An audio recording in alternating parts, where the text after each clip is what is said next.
but let's have a different conversation, and let that conversation be about creating generational wealth, creating multiple streams of income, creating diversity of income, and educating the person who thinks that they're being held back and showing them, no, you're not being held back. You can have a seat at the table just like everyone else. You might have to work a little harder. You might have to experience delayed gratification in having that quality of life that you want right now, but you will have it.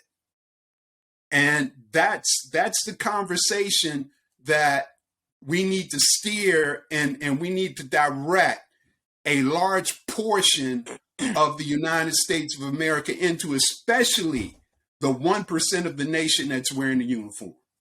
Yeah. And what you're and you know, education is about possibility, right? It's about knowing that you can, and that there's nothing that can stand in your way. Not being angry about what someone else has, or you think you ought to have it, because too many times, at least that I've seen, we look at what someone else has, and so we want what they have, but we don't know what they did to get what they have. Yes. And well, my battery's running low. Lou, go ahead and jump in right quick. I'm going to plug my system in. Okay, cool. There's a. So first of all, thank you for really just right off the gate, like we're in the Kentucky Derby, man. Like a thoroughbred, open up. It's everything from racism to FICO scores, and awesome, awesome, awesome. If you're Russ, if you want to finish your thought, what you were saying, go ahead, finish. Then I could address some of the things. Okay. So we talked about, you know, the possibility. So if for those of us that are in the military, the thing that we look at that we know that is growth is promotion, right? We don't necessarily think growth is skill-based. We think growth is promotion-based, because we know that when you're promoted, you get more responsibility, you get more money, you get a bigger pool of people that you're working with. Promotion comes with notoriety and all that other stuff. So, you know, we work hard to get promoted. We don't work hard to get good. We get good by working hard, but that's not the reason why we're working hard. We're working hard because we want a doggone promotion. So we come to work early, we leave late, we take all this crap from a toxic person, or we're telling our family that, you know, I'm working hard to get promoted because it's going to do all of this other stuff for us. It's going to promise us this, it's going to promise us that. And, you know, as we say, Eric, you know, hey, we're drinking the Kool-Aid. Yes. Right? We're not taking sips, man. We're taking big gulps, because we know that being promoted in the military allows us to do more and gives us access to more, right? Yeah. So because it gives us access to more, it opens the aperture for us to do more. But we're working towards promotion for the wrong reason. And because, you know, the military, or the narrative, I'll say, is that, you know, you get promoted, you can do anything you want to do. You know, the thing about promotion, that's key. The military expects you to get promoted and expects you to move up the ranks. At least in my experience, I've never heard anyone say the military expects you to work hard and do your job and know your craft. Yes, they have said that, but it's been an afterthought. You know, yes. The promotion, your craft is a product of promotion instead of the promotion being a product of the craft. Let me just interject something, and you guys tell me if this captures it. By the way, one of the things that we do, Lieutenant Colonel, is we try to translate we have another guy, for example, Navy, literally engineer, a nuclear engineer, nuclear on the team, engineer. right? And one of the things that happened for him after going through the Being Trainable course is he went and actually took advantage of getting a degree from the college education courses that were available to him that he was never doing. Outstanding. And if you saw, and he just literally took his final test the other day. But if you actually, he's a perfect example of someone who went from not utilizing what's there and available to, oh man, I'm taking full and doing the life that he loves and participating and like that. So, but that's a separate topic. Tell me if that aperture was open because of that.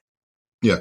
For him. Yeah, he didn't see it as a pain in the butt or resistance or nonsense. He started like, wow, there's all these great people out here who actually work for the VA, who actually work for this program, who are actually trying to provide this. They're trying to provide benefits. They're trying to, and he saw it almost like, oh, if I did that, I'm a loser, or to pain, or to problem, to, wait a minute, I actually earned this, and these are benefits that they provide for people like me who actually dedicate a part of my life to serve the country. This is not a handout. You earn this. Come cash it. Exactly. Come use it. And these people aren't attacking me. They're not against me. This paperwork is just part of the game. No different than getting a mortgage. You got to go through a lot of paperwork. This paperwork is paperwork. It's part of the game. Yeah. And so he started playing the game.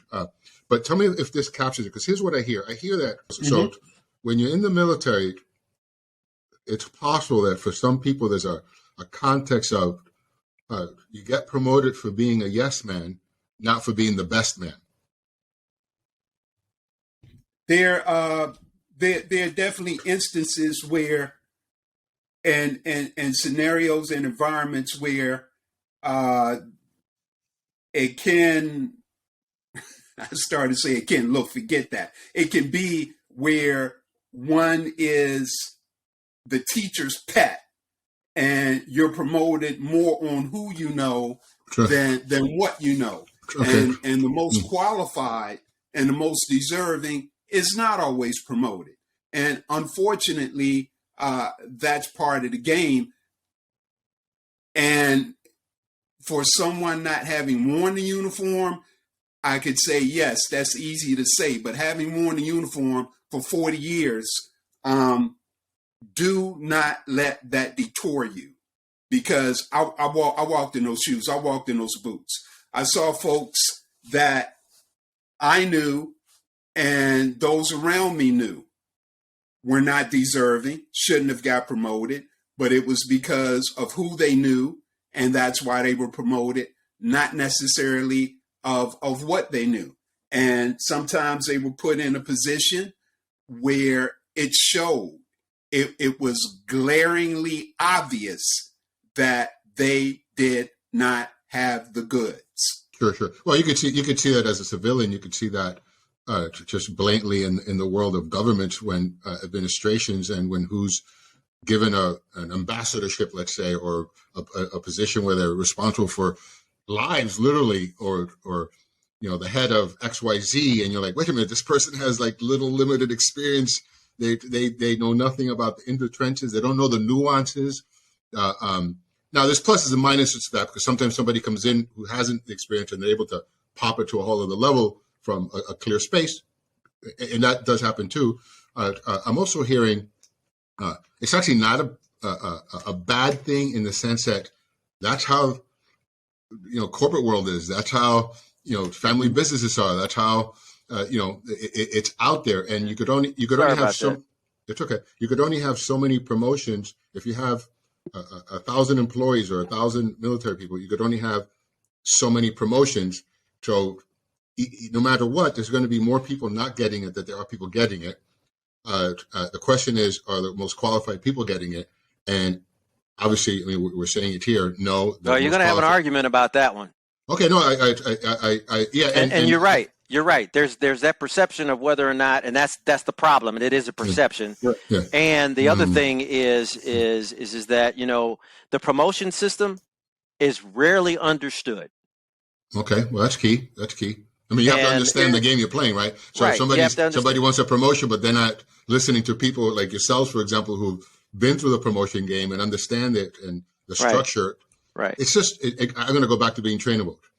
with the education that you guys could provide, you could help somebody get promoted or never be promoted. It's up to them to listen. Right. And right now, in the moment, for all of those that are listening to this podcast that are in uniform or that are entertaining wearing the uniform, do not let that detour you, because keep working, keep your nose to the grindstone. As I shared earlier, I grew up around the corner from Clowntown, Clay Terrace, River Terrace in Washington, D.C. If someone had come to me and said, hey, one day the Army is going to loan you to the mayor of Washington, D.C., and you're going to be his military liaison officer. One day after you retire from the military, you're going to be sitting in the Eisenhower Executive Office building, and you're going to be the logistics manager for the White House Situation Room for the White House Special Support Staff. I would have been like, yeah, right. What drug are you on? What Kool-Aid are you drinking? So even though for all of you in uniform that listen to this podcast, you feel like you've been passed over, you feel like your talents aren't being acknowledged, keep going, keep working, keep pushing. It's worth it. It will be. And if it won't be at your current duty station, at your current environment, it will be. It's worth it. Don't give up. Don't become depressed. Don't become detached. Don't become despondent. Don't withdraw. If anything, work harder. And don't let the naysayers around you get to you. And one other thing here, for all of you first termers, is your first enlistment or you're a brand new butter bar, you just put the uniform on. Hey, guess what? The party is always going to be there. The party is always going to be going on. The opportunity to establish yourself, the opportunity to create a foundation from which you can project yourself so that you can advance yourself and accomplish all that you want to and you need to accomplish, that is fleeting. That is fleeting. So now is the time for you to turn the switch off to the party, because that's always going to be there. The music is always going to be there. The DJ is always going to be there. The dance floor is always going to be open. The opportunity for you to advance yourself, for you to establish yourself, for you to come up with your 3, your 5, and your 10-year plan. That opportunity is not going to be there. Now is the time for you to embrace that and for you to begin that. Yeah, and the thing that I'll add on to that is because there's some tools that go along with all of that, right? Mm-hmm. And the tools, one of the things that's important is, when you play in this game or any game, it's one of those things that you got to know how to embrace the suck, right? And then the other part of this is, when your feelings get hurt, you can't stay in them. No. Right. So, to be successful without being torn up or torn down, be nice, be kind to people. You've got wisdom and discernment out there. Be courteous. Don't be greedy. Always trying to get. If you got knowledge, share knowledge. Because that's going to help you grow. Not everybody knows to do that because not everybody came from an environment and a culture or anything else that knows how to do that. So that needs to be something that needs to be part of their training. But there are tools that, everybody needs in order to get to the next step. And if you don't have those tools, you're going to step on it every single time and you're going to be repeating it and wondering, why am I not growing? Why am I not learning? Why am I not getting this? I can be trainable, but am I using what I'm being trained on? And if you're not doing that because you're in a culture or you're in a place or in a space that's, woe is me, everybody's against me, and it can feel like that too. The thing is that how do you get beyond it? What are the skills that you need to get beyond it? And what I found part of that skill is listening to somebody who can hear you, that can tell you what you're going through so that you can get through it, so that you can take that piece of what they're giving you and use it so that it will be able to help you get through whatever you're going through, as opposed to thinking that you're in it by yourself. That's and great. not knowing what else to do. So you got to use the tools, and it's about putting something to practice about what you're doing. So number one, you got to have awareness. Two, you got to have access, and then you got to have action behind that.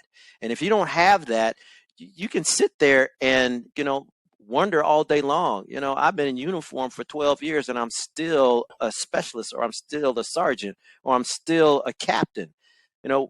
What is it that you're doing, or what is it that you're not doing?